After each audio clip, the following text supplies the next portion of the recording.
Good morning. We will start in about 2 or 3 minutes. We're just letting everyone enter from the waiting room.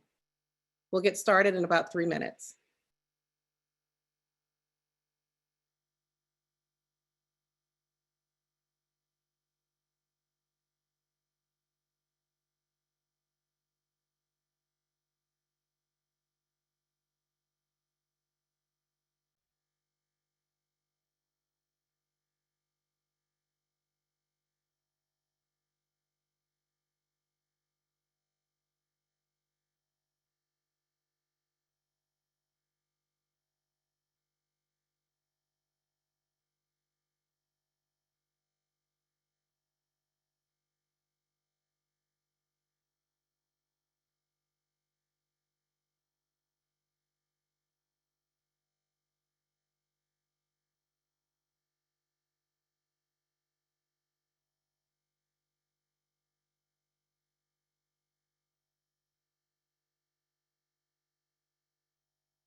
Good morning.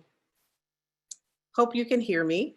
I think I'm unmuted. Good morning, and welcome to the first webinar dedicated to anti-racist school counseling, hosted and sponsored by the Center for Postsecondary Readiness and Success here at American University. I'm Cheryl Holcomb-McCoy, Dean of the School of Education at American University and Director of the Center for Postsecondary Readiness and Success. Dr. Laura Owen, who many of you may know, was our inaugural director, and as of July 1st, she joined San Diego State to lead a statewide effort in college and career readiness. We miss Laura a lot, but look forward to collaborating with her in her new role on the West Coast. I just have to say, as a former elementary school counselor and counselor educator for many years, I'm just thrilled that we are having this hour-long initial conversation today on anti-racist school counseling. This summer has been a turning point for many of us. The two US pandemics, as I call them, COVID-19 and racial injustice, have uncovered many racial disparities that have plagued our country for hundreds of years. This summer's murders of George Floyd, Breonna Taylor, Rashard Brooks, and Ahmaud Arbery reflect the racialized policing and anti-Black sentiments reverberating in our society. These same sentiments, whether targeted at Black, Brown, and Indigenous populations, exist in our schools, and some would even argue that our schools' policies and systems mirror those same racialized policies and practices in our justice system. Personally, this summer, I've recommitted myself to my belief that our profession in school counseling must be centered on social justice, with a foundation in anti-racist practices and policies. And it's my belief that we can no longer discuss a school counselor's work without addressing and correcting the history of racism in our society, in our fields, history and practice, and in our daily work in schools. And this webinar on anti-racism in school counseling was born out of a strong desire to focus our collective work on fighting longstanding racism in this country and in our schools, and particularly the practices and policies that result in uneven student outcomes based on race. School counselors, like I know most of you, all of you out there believe, sit at the intersection of health and education. Racial health disparities exist because health is inextricably connected to education level and success. And we as school counselors hold powerful, powerful positions in the national conversations about race, health, education, and justice. We are first responders in schools and communities. We are charged with determining students' access to opportunities, whether it be going to college or careers, gifted and talented programs, honors courses, AP opportunities. We are uniquely qualified to do this work because we're uniquely qualified to engage with schools, parents, families, and communities. We witness as school counselors racist practices up close every day in schools. And as school counselors, we either act to disrupt racism or we don't. And as Ibram Kendi, a colleague, states, it's not enough for us to be not racist. We need to be anti-racist. So with this strong charge and our critical positioning in schools, I'm pleased to start our collective anti-racist journey together, all of us, within an amazing panel of school counselors and counselor educators. The panelists this morning include Dr. Mandy Savitz-Romer, who is the Nancy Forsheimer Aronson Senior Lecturer of Human Development and Education at Harvard Graduate School of Education. We also have Ms. Carla Cheatham, who is a school counselor at Bremen High School and a doctoral student at Governor State University. And we also have Dr. Renee Mays, who is an associate professor in the Department of Disability and Psychoeducational Studies at the University of Arizona. And Mr. Stephen Sharp, the K-12 school counseling coordinator at Hemphill School District and the president of Pennsylvania School Counselors Association. I don't know about you, but I just can't wait to hear their ideas and how they are further conceptualizing, and which we will later operationalize, anti-racist school counseling. I'm so excited. This is an amazing panel. But a few housekeeping matters, and I know many of you have had questions, and let me just sort of go over a few things that will make our time together this morning much smoother. First of all, please complete the demographic poll that is on your screens. We are asking that you tell us also what motivated you to join us today in our Q&A function. The chat function has been disabled, and so you can put all of your comments in the Q&A function. This way we are keeping up with all of your comments as well as your questions. And don't forget, please let us know what motivated you to join us today. We want to learn as much as we can about you for future programming. Secondly, we are recording this session and it will be available through our School of Education's YouTube channel. And there are some people now joining us through YouTube Live. So please feel free to come back and look at the recording or to share the recording with your colleagues and friends. Another point, the Center for Postsecondary Readiness and Success will hold future webinars related to anti-racist school counseling. So please follow us on Twitter, Facebook, and visit our webpage for more information. And lastly, I would like to thank my colleagues who made this event possible. Our Anti-Racist School Counseling Collective is a grassroots group of school counseling professionals who believe in the power of anti-racist school counseling. And the folks that have been a part of that grassroots movement are Aaron Mason. I just want to call their names. Aaron Mason, Dana Griffin, Natalie Hermana Singay, Trish Hatch, Ahmad Washington, Renee Mays, Kara Eva, Julia Bryan, Laura Owen, Paul Harris, Danielle Duarte, Janice Bird, Capria Johnson, Mandy Savitz Romer, Malik Henfield, Norma Day Vines, Eric Hines, and Joseph Williams. It's a mighty group. And I just want to thank them personally for all the hard work that they're doing collectively in the name of anti-racist school counseling. I also want to thank our School of Education team, including Bonnie Berry, Ashley Huseth, and Benjamin Zinker. Thanks to you all. So without any further delay, I'll turn the program over to our panel, and I believe it's Renee who will start us off. Thanks again for joining us this morning. Greetings, and thank you so much for being here. I want to say thank you to Dr. Holcomb McCoy and AU for hosting us. So I want to get into the structure of the webinar today and tell you a little bit more about the goals as we get started. So Dr. Holcomb McCoy already shared about the chat feature, and that all of the chat that happens as a part of the webinar, we're going to funnel it to the question and answer so we all can see it. For those of you on YouTube or those of you who are just Twitter savvy in general, I encourage you to tweet questions and comments and things and use the hashtag antiracist.sc so we'll be able to see it. So the structure of today, we're going to have a bit of a conversation and also engage you as well. And we'll be monitoring the question and answer portion, or the question and answer feature, as well as Twitter, to make sure that we're responding to and including you in what we're doing. And also we'll have some questions for you all, because we believe that we're not the only people who are committed to and care deeply about anti-racist school counseling practice and pedagogies, all those things. So we want to make sure that we're incorporating best practices and ideas and everything from you all in the field. So our goals for today are rather ambitious, but I believe that we're gonna do some work here. So first, we're gonna talk about this thing called anti-racist school counseling, what it is, what it looks like, and also give some examples. You all will give some examples. We'll have time for question answer towards the end.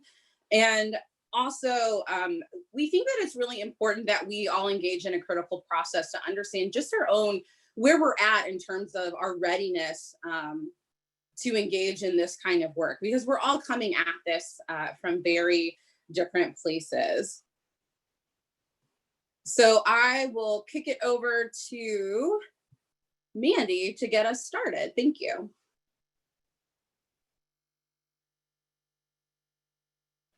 Thanks, Renee. Hi, everyone. Good morning, good afternoon, good evening, good day. I'm honored to be a part of this panel with these amazing leaders and friends and colleagues today, and I want to thank you all for being here. I thought we'd start off with each of us sharing a little bit with you about why we come to this work. We asked you that question, what motivated you for being here? And I want us able to say a little bit about why we're here and how we think about anti-racist school counseling and our stance in this field. Let me start by recognizing two things. First, I'd like to recognize you all for being here. Being anti-racist, seeing racism, seeing anti-Blackness in schools, seeing the systems that hurt and harm our Black and Brown students is at the core of our work as school counselors, as counselor educators, and seeing it is only half of it. We have to be able to learn and to act. And so I recognize that you're all here because you want to learn and act as well. And we appreciate that you took time this summer. And also, I have to be honest, I'm so jazzed that there are so many people in this profession that I love so much that are committed to doing anti-racist work. And so I see you all, I affirm you all being here. I thank you for joining to learn with us as we learn as well. We had over 1,200 people express interest in today's webinar, and that's a testament, I think, to my colleagues on the panel and all that they have to share, and all of you. I also want to recognize that as a white woman, solidarity and allyship is important to me. It's part of my being here today. As a white counselor educator, I am trying to hold myself accountable to stepping up and into anti-racist school counseling and also leadership in how I show up. Today, I hope to share with you how I think about anti-racism as an educator and as a counselor educator and how it shows up for me personally. But I'm not sure that others in the panel will have the same perspective as me and others who are listening. And so I look forward to learning new ideas and being open to pushback and alternative ways of thinking and acting as I enter this space and as I stay in this space as I intend to do. And so what I recognize today is myself being here trying to both listen and learn and show up and not rely on my colleagues of color to do all of this work and be an ally, but also ensuring that I'm not centering all of this on whiteness and myself as a white counselor educator. And so I say to many of the white counselors and counselor educators that we have work to do as a community, and I am here to be a part of that community with you. And I'll turn things over to Steve.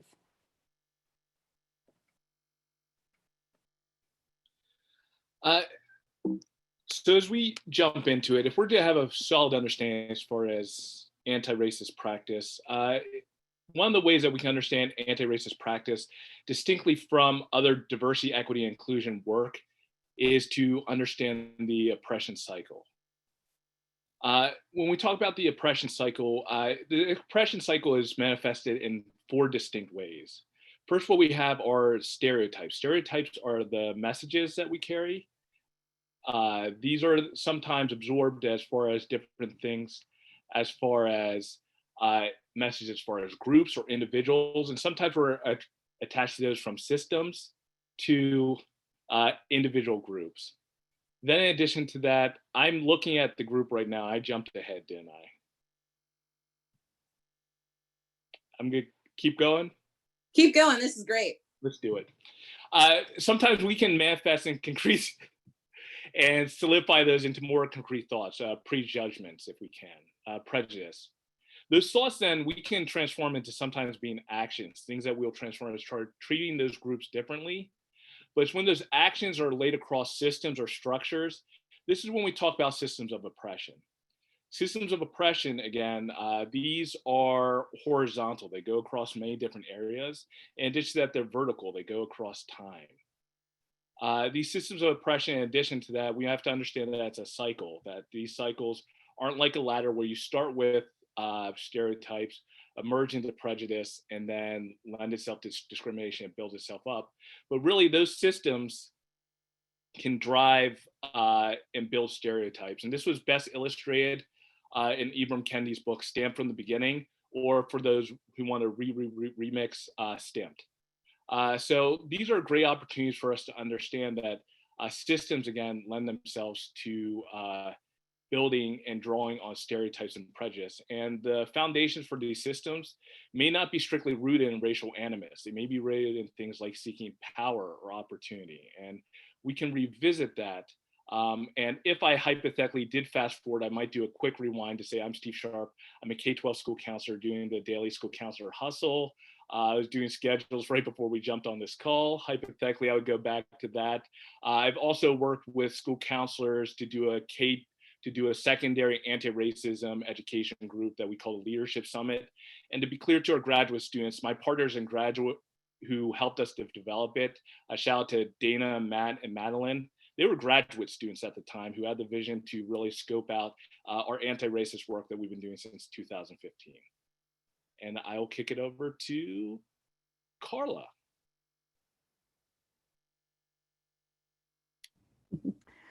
Good morning, afternoon, evening, everyone. I am Carlachino, and I am a high school counselor. This is my 20th year at Bremen High School, 25th year in the field, and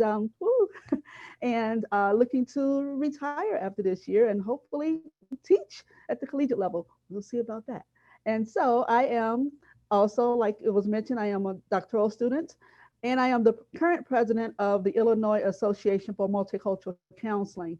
Really, the reason why this work is important to me and where I see myself in this is just my upbringing, my worldview. I am from the South Side of Chicago, and from age 1 through 10, public housing projects and really kind of have seen in my own life racism and experience discrimination. And I am dedicated to working with my students, those who are Black and Brown, but also those who are not, to give them information and give them tools to understand what racism looks like, what discrimination looks like, and really to help them be more aligned with anti-racism.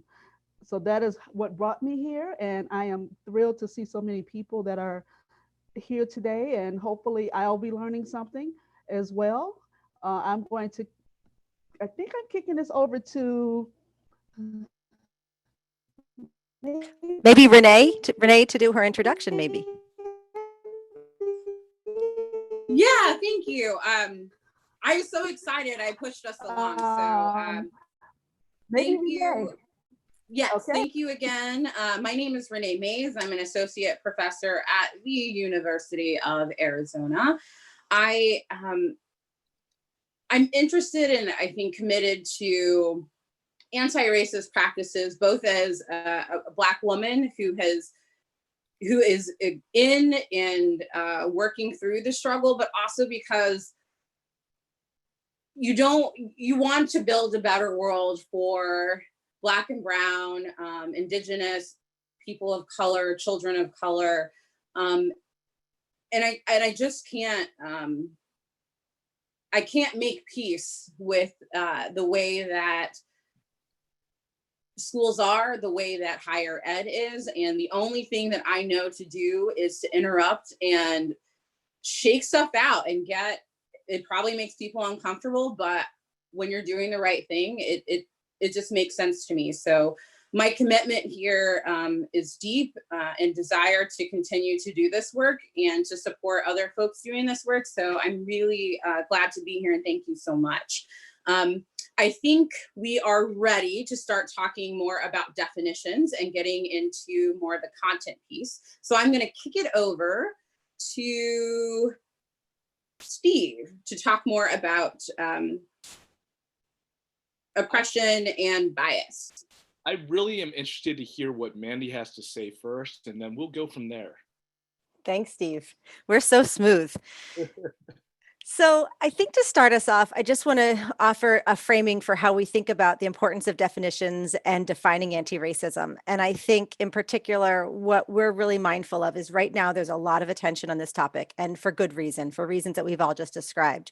At the same time, we know that it's very tempting for people to develop fatigue around this, or for people to jump in too quickly, to want ideas and best practices and to try to do the work without a deep understanding of what it is we're aiming to do. And so we wanted as a group to really make sure that we held ourselves accountable for articulating what do we mean by anti-racism? How do we understand ourselves living in a racist society as working in schools that are predicated upon racist beliefs and practices, and understanding those clearly before we move to act. The risk, of course, is without that deep understanding, we engage in acts that are perfunctory or are somewhat superficial because they don't allow us to attack the deep-rooted racism, anti-Blackness that is surrounding schools and education, and also in our practices unknowingly. And so I think we've all been inspired by a number of webinars. I've been tuning in to the webinars by Aska and Derek Francis and Marsha Rutledge and Alicia Oglesby and Rebecca Atkins and so many folks who are putting out terrific ideas. And I just want to say thank you to all of them. We join you, but we also say we want to make sure that everyone who's committed to this develops a deep understanding and do the learning. We don't want to stay there. We want to do the learning, and then we want to act. And a little later, we'll talk a little bit about understanding levels of anti-racist school counseling practice. So as tempting as it is to jump into what we should do, I'm going to introduce Steve, who's going to tell us first, how do we deeply understand the complexity of race and racism in our schools and in our education system? That was a great lead-in. I mean, like, if I were to talk about, like hypothetically, I would talk about the oppression cycle again. But again, like our messages that can transform into being relating people and systems and how they become thoughts, that how we will then prejudge people and then treat them differently. And then that might perpetuate racial systems, but we understand these systems can exist whether it be to racial animus or not. So it's important to have anti-bias work that can address things like racial prejudice and racial discrimination, but simultaneously we need anti-racist work to address and dismantle these systems and build new competing systems against these racist systems at the same time. The best way to look at the oppression cycle again and how sometimes these systems lead to racial bias and messages is we can just look to the beginning in our original census categories. Our original census categories, if you looked at like 1790 census, those categories were white and slave. And they did evolve over time. And over the next 50 years, they evolved to being white, free black, and slave. But if we are understanding that race doesn't have biological origins, the original categories we had for race were those to define, frankly, what people thought to be property. Race and racism, but race in and of itself are societal preferences to biological characteristics. And so when we're taking a look at that, we can also look to something like the one drop rule in history as well. The one drop rule was to further define and codify what race could be from a biological standpoint. So for myself and my twin sister, Mandy, right here, we would both be from the same parents. But because Mandy had one drop of blood, Mandy would also be considered a Black woman at this point. And we thank you for your solidarity.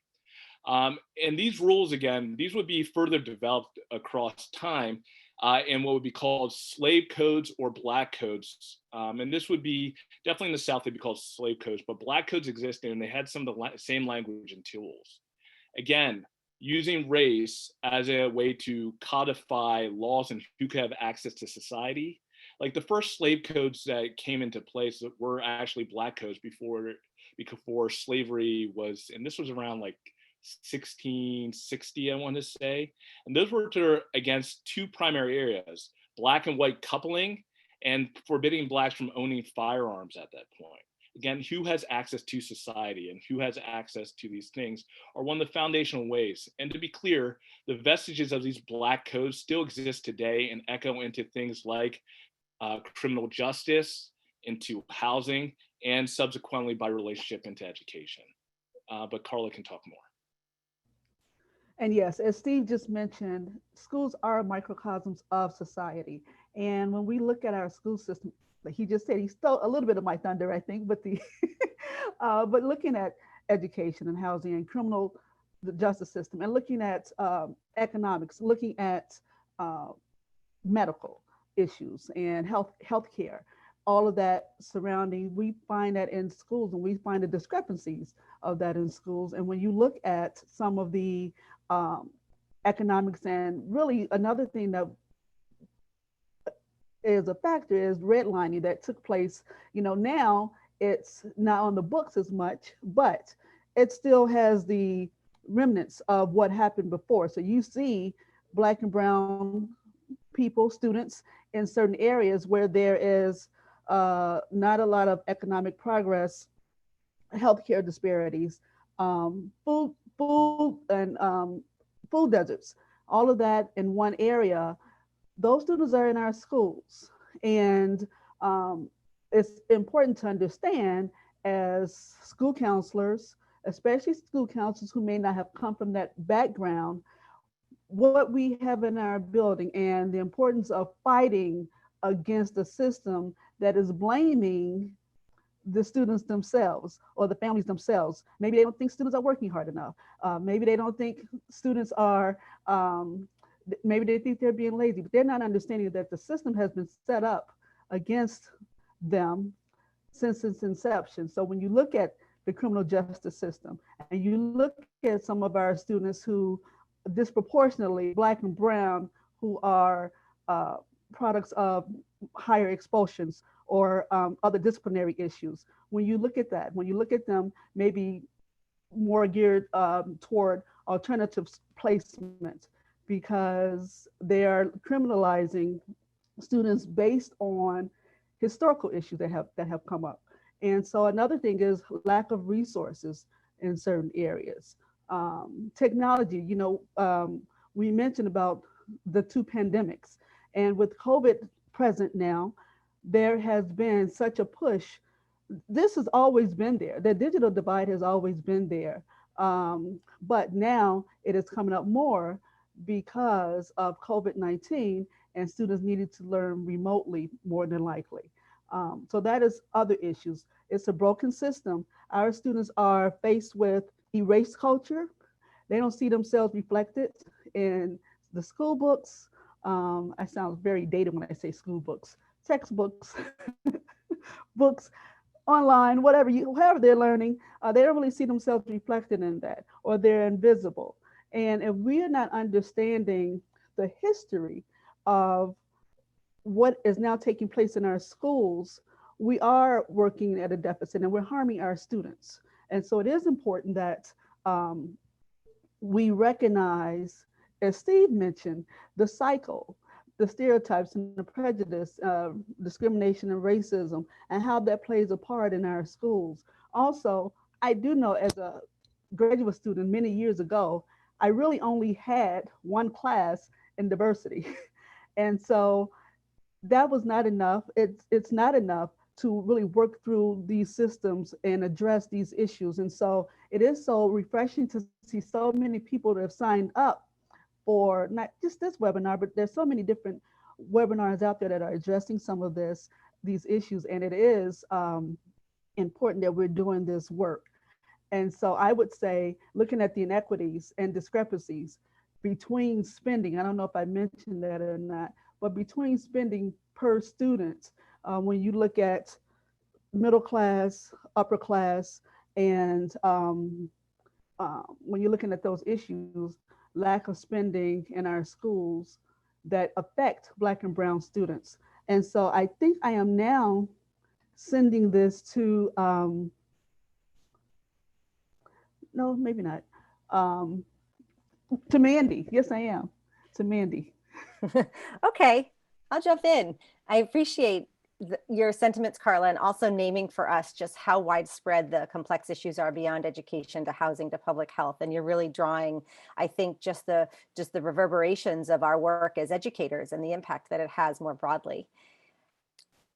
As I shared earlier, we wanted to talk a little bit about defining anti-racist school counseling. And this is not to take away from other definitions that are out there. I think that we've mentioned many other leaders who are helping us operationalize this concept and this idea and what we need to see and learn. And so as we sat down to talk as counselors and counselor educators about what anti-racism is, and in discussions with the collective that Cheryl mentioned early on, we began to notice some themes about elements of a definition that we wanted to hold on to. And so what I would present to you in the beginning is sort of an idea of a working definition that really begins to think about three elements. One is how we interrogate ourselves, how we interrogate our systems, and how we interrogate the profession.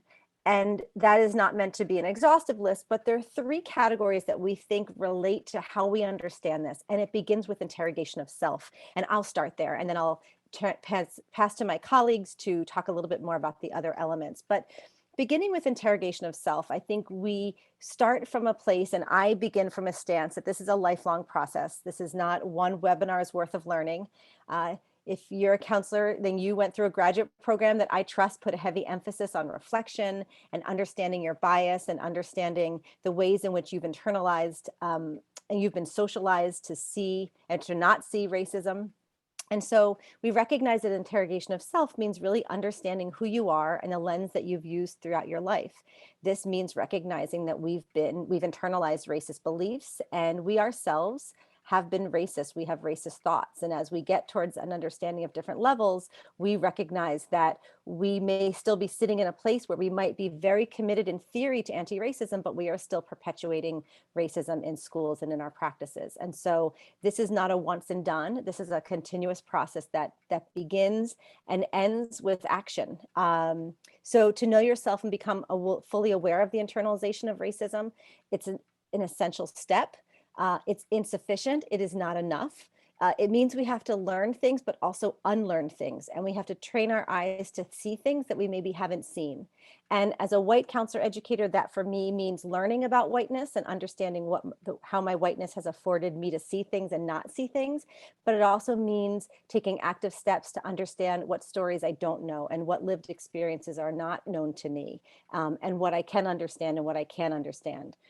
I think oftentimes we talk about understanding the biases and seeing the biases that become a part of who we are. And I appreciate Steve highlighting in the definitions all the different elements of stereotypes, prejudice, discrimination, and then defining racism, because what it reminds me is that just when we think we understand something, there are more layers to understand of the enactment of stereotypes or prejudices. I think that to me, interrogation of self means constantly being able to ask myself how I perpetuate systems of oppression, how my acts as a counselor educator, as a human, as a parent of white children might be acts that undermine equity and undermine anti-racist practices. And so interrogation of self begins with, who am I? What can I see? What do I have yet to learn? And where are my actions moving me beyond learning and understanding to dismantling systems that are racist, and then also building something new and better? So learning is for action, not just learning's sake. And so that's the interrogation of self that we begin with. Carla, you ready to talk about the layers of influence of anti-racist school counseling? Yes, and so looking at that, I'm looking at three areas: direct service, pedagogy, and policy. And with direct service, so building that rapport, we know that as school counselors, right, that how important it is to build rapport with our students, and looking at not only students but their families and community. So I would say, what is in your professional world that lets students know that you are there for them? Those Black and brown students in particular, what is in your space, your personal world? What's on your walls, your posters, your photos, your books? What is it that says, okay, yes, this is someone that I know is my ally, and that they're going to fight for whatever it is I need. They're going to address racism. When I tell them that a teacher may have said something, or that I heard something in the hallway that was negative against me, are they going to be the person that I can go to that's going to address that? Are they going to address that in with administrators? Are they going to, if they see something, we tell students this all the time: see something, say something. So, are they going to be those people that will do that? When we're looking at within school systems, that is important to have those allies. And when we're presenting lessons, are we talking about anti-racist? Are we talking about oppression? And are we adjusting and letting students know what that means? Are we doing that? Steve, I know, has shared some of the work that he's doing, and I think that's important for all of us to really kind of look at that and address those issues within school systems. When we're also looking at college and career, so like for direct service, how are you addressing it? Are you holding college fairs and career fairs that may be reflective of a diverse population? Are you showing and going against what students are seeing on the news that are negative images of Black and brown people? Are you showing them, whether you have African American students in your class or in your school or not? Because even if you have a predominantly white student body, they also need to see those images and understand that there are many positive things that's going on with Black and brown people that are not reflected in the media. Okay, addressing students with staff, listening to students who are frustrated, tired. You just don't understand. Sometimes these students may have seen something negative on TV, on commercials, lack of positive representation in books, colleges, careers, websites. They've navigated through racial microaggressions before they even get into your office or into that school. And so you need to really understand that where they're coming from, and understand it hasn't been a straight line. They have been subjected to many things that could be construed as racist before they even get into that school and before they get into that office. How are you going to be prepared to work with those students in that? Pedagogy, I've kind of mentioned already, as far as looking at stereotypes and inequalities when we're doing our student lessons. And policy, challenging school policy. Am I going over my time? Challenging school policy.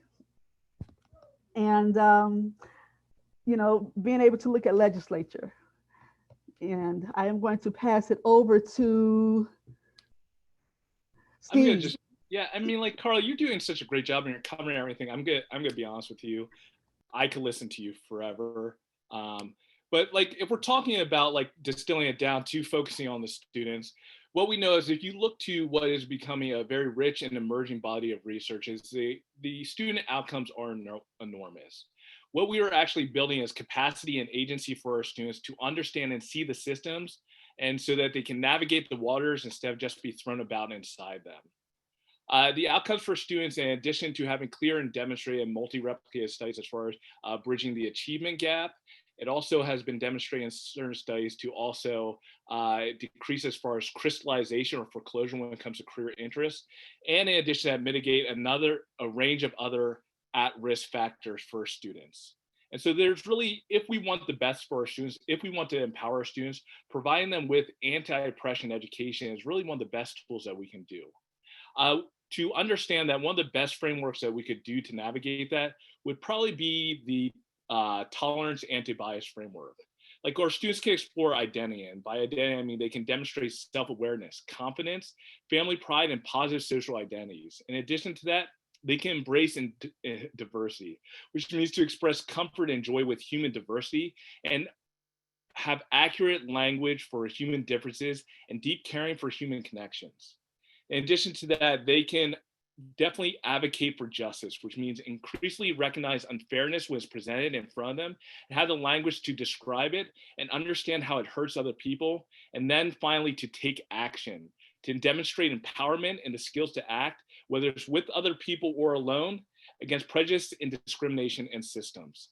These can be powerful frameworks to understand. And again, the tolerance framework, in addition to being standardized, it also has developmental goals along the way too. And with that, going back to Dr. Mays. All right, so I think we have a really lovely foundation to start thinking about just what anti-racist school counseling might be. And so, Steve, I'm going to ask you to throw up this slide with the vision.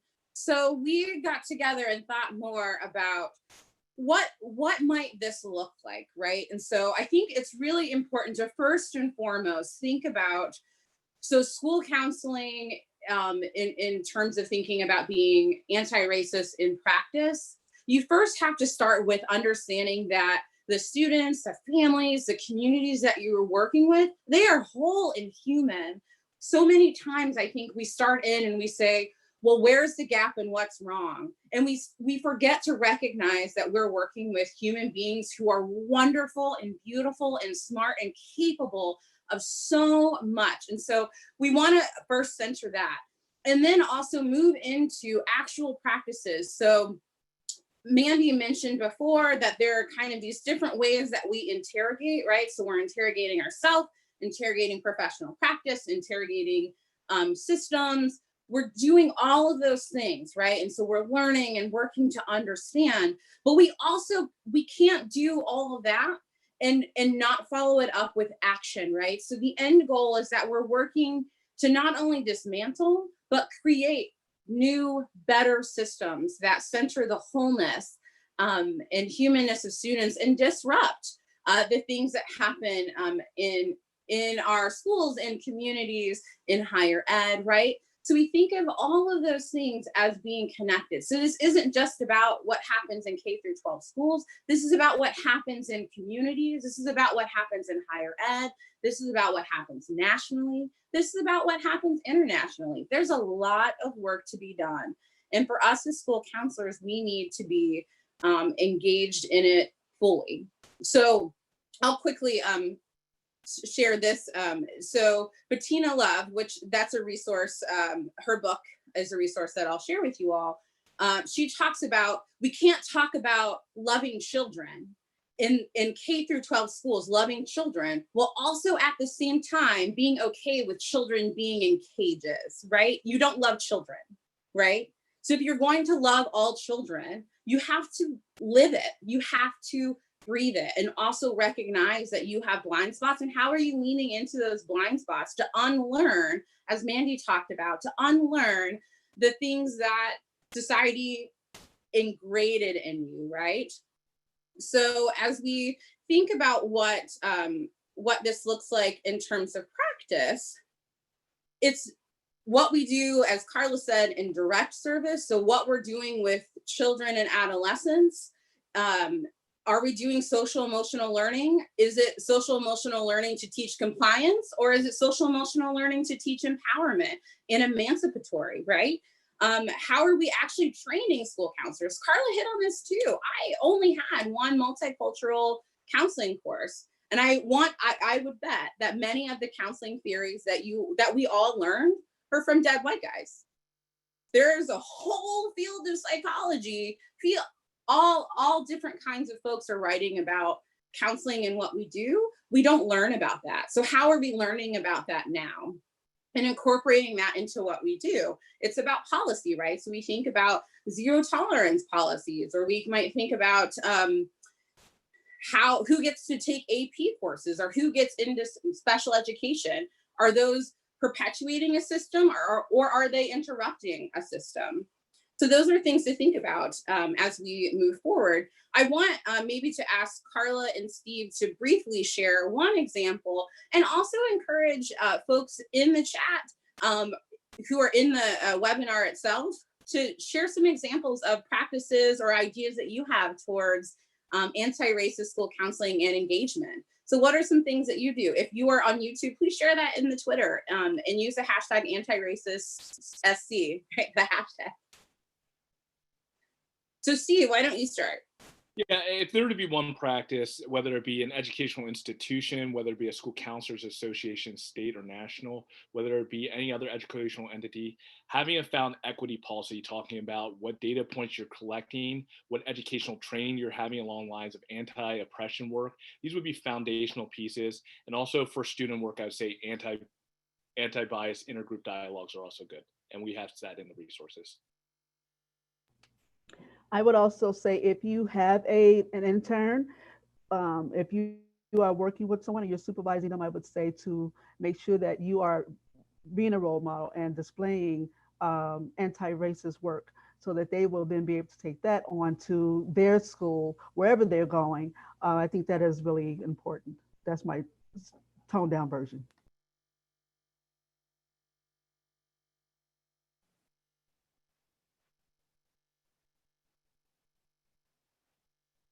I'll share one example, which is as a white counselor educator, and I think for our white counselors out there, I think holding spaces, white affinity spaces for white folks to come together and talk about anti-racist practices in education is really critical. So if you can create those spaces for your colleagues so they can join the conversation and do work in your community, then you're better positioned to do the intergroup dialogue that Steve just referenced, and being able to be in community with folks of color. So we hope that you'll take a moment and answer this question for yourself. While you can't put it in the chat, you can put some of your ideas, as Renee said, in the Q&A. You can put it on Twitter. We're monitoring Twitter. We'd love to capture ideas. We'd love to capture ideas so that we can give them back to you, so that you can expand what you're doing, you can share with others, but that we can create a collective of ideas and practices about what this looks like. So take a moment, use the hashtag, and tell us what you think.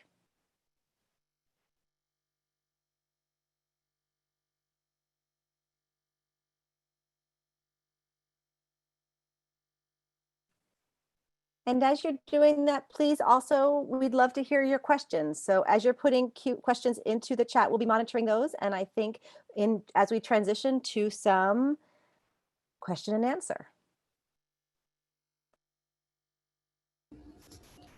So our first question is, are there levels of racism? Per this explanation and during my interrogation of self, I have to acknowledge my own racist beliefs and practices, but it feels weird to think of myself in the same light as someone chanting white power during a rally. Maybe the distinction doesn't matter, but makes me wonder the implications here.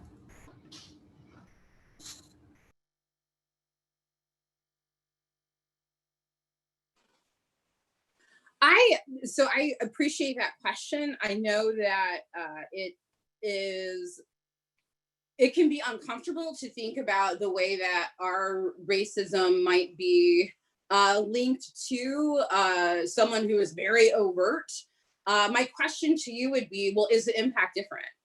And I would say it probably isn't, right? So we, I think, can engage with each other and engage in microaggressions, or even think about the ways that we vote or the ways that we exist in the community. And even without intending to, we hurt people.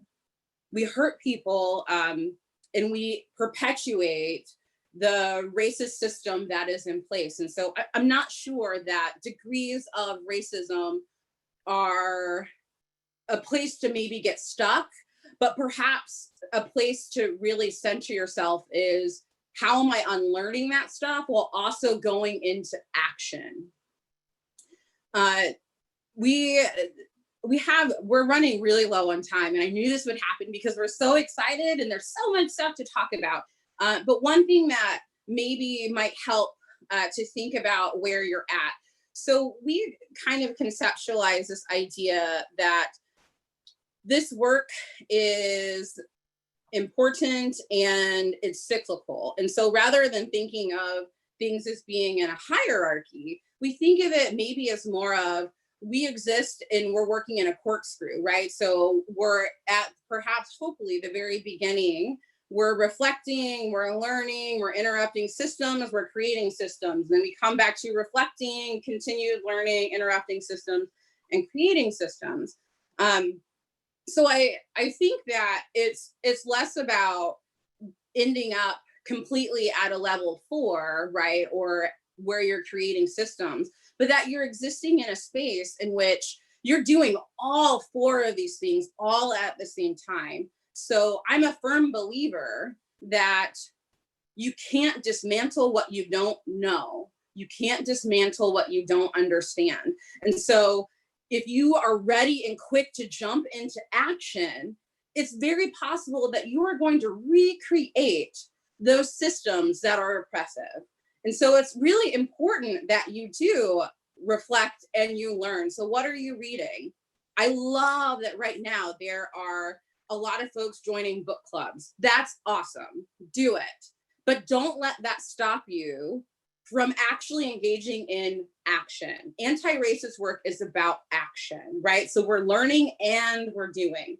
So you'll see on the screen, there is a QR code and a bit.ly that should link you to a handout that we had to start thinking more deeply about the work that you're engaging in around anti-racist school counseling. So the beginning reflection, so that is taken from the Antiracist Journal Project, which is a resource that was shared by Academics for Black Lives. So if you are in higher ed, you train counselors, I really encourage you to engage in Academics for Black Lives. They have a whole slew of resources and trainings to help us to contextualize what this work means in higher ed. If you scroll a little bit further down, you'll get a sense of the different kinds of work and what they are at the varying levels. So level 1 might be that reflection, that constant reflection that one is doing. Level 2 is that continued learning. So you might be reading something, but it's important to frame it as, I'm reading this in order to do what? So what's the action that you want to end on? And then thinking of anti-racist work as that actionable thing, right? So how are you interrupting systems and creating systems? And so as a part of our time today, I encourage you to kind of work through this and think through it, but then really focus on the moving forward part. So we believe, right, that you have to start where you are, but you shouldn't stay there. So that's a Mandy original, right? So do some reflection and think about where you are, but then where is it that you want to be, right? So do you want to do more activities or more interrupting systems by the end of the year? Would you like to get more active in creating systems? I can't tell you where you should end up in a year, but I can think that you should work to be more active and pushing yourself more in that direction. Okay, so we also have a resource guide for you, and I think we're working on the link for that. So we talked, there we go. It's on the last part of the slide. Awesome. So we put together some resources that we thought would be helpful for you. So the reality is you all showed up today, and I'm so glad that you're here. We need you. We also need you when this moment, this really sexy anti-racist moment, is no longer cool. We need you to last and be in the long game. Join us for the long game, because we're not going to, this isn't something that is fixed overnight. If it was, it probably already would have been fixed by now, right? Would have already been addressed. But rather, let us join together and support one another and move toward and create the systems that we really want to see. So you'll see on the general resources, we have just general books and online resources that I think are really awesome in terms of just thinking about anti-racism, also understanding history, right? History is going to be really helpful here as we think about how we dismantle systems and then build new ones. If you don't understand the history, it's going to be really hard to move to that action piece. But then we also have things that are school specific. So something that I've noticed, which is I think the impetus for this collective, is that there are conversations about anti-racist work in schools and we aren't at the table. And so our goal as a part of the collective is to really push into how school counseling specifically can be anti-racist. Okay, we have 4 or 5 minutes left. I realize that we probably haven't answered nearly as many questions as I desire, but we have a little bit of time to answer a little more. So if there's another question or comment that we can share, I'm open to that.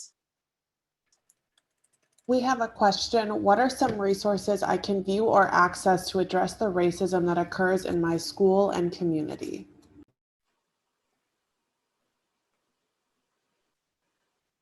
So I would maybe start with the resource guide that we have as a place to start. So there are some actionable things that you can use. One thing that's on the list that I would encourage you all to be a part of. So there's a new network created by Dr. Bettina Love, and it's the Abolitionist Teaching Network. And it's my understanding that there will also be opportunities within that network to focus specifically on school counseling as well. Dr. Holcomb McCoy, I believe, is connected and working on that as well. So it's a website. There are tons of resources that are available. I would encourage you to go there to think about things that can be done in the school setting that can help each one of us engage in that work. Yeah, I mean, there are a few different things. I would encourage you to look to your professional associations, your state, and then ASCA as well. I know that we're rapidly trying to develop resources and tools for school counselors to make impact across levels. And then separate to that, just going to the far end point, if there have been severe instances of like a racial bias incident in your schools or community, one good resource is the Department of Justice Spirit program. I'll be honest, in the current administration, I'm not sure how actively it's been used, but it used to be a go-to resource as well.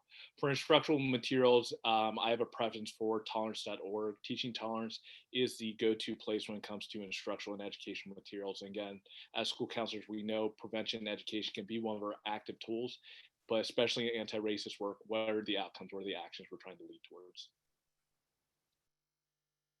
And I do know that the National Career Development Association, although it's not specific to school counselors, also have resources listed for diversity, inclusion, and equity. And so I know that if you maybe go a little later, you will possibly see something that addresses more of the anti-Blackness and anti-racism.